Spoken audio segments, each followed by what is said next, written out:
بسم اللہ الرحمن الرحیم۔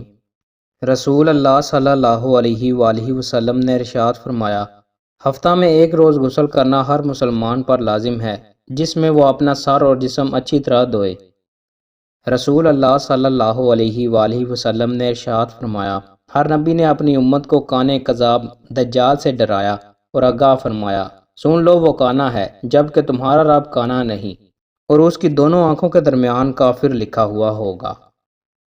رسول اللہ صلی اللہ علیہ وآلہ وسلم نے ارشاد فرمایا، جب کبیرہ گناہوں سے بچا جائے تو 5 نمازیں جمعہ دوسرے جمعہ تک اور رمضان دوسرے رمضان تک ہونے والے صغیرہ گناہوں کا کفارہ ہیں۔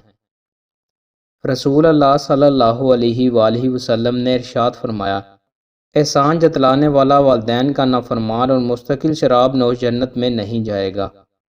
رسول اللہ صلی اللہ علیہ وآلہ وسلم نے ارشاد فرمایا، بے شک اللہ کے کچھ فرشتے زمین پر چلتے رہتے ہیں، وہ میری امت کی طرف سے مجھ پر سلام پہنچاتے ہیں۔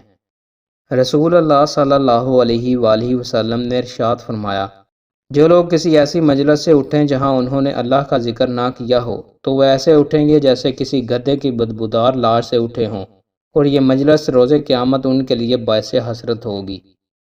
دوستوں، مزید اچھی ویڈیوز کے لیے ہمارے چینل کو سبسکرائب لازمی کریں۔ بہت شکریہ۔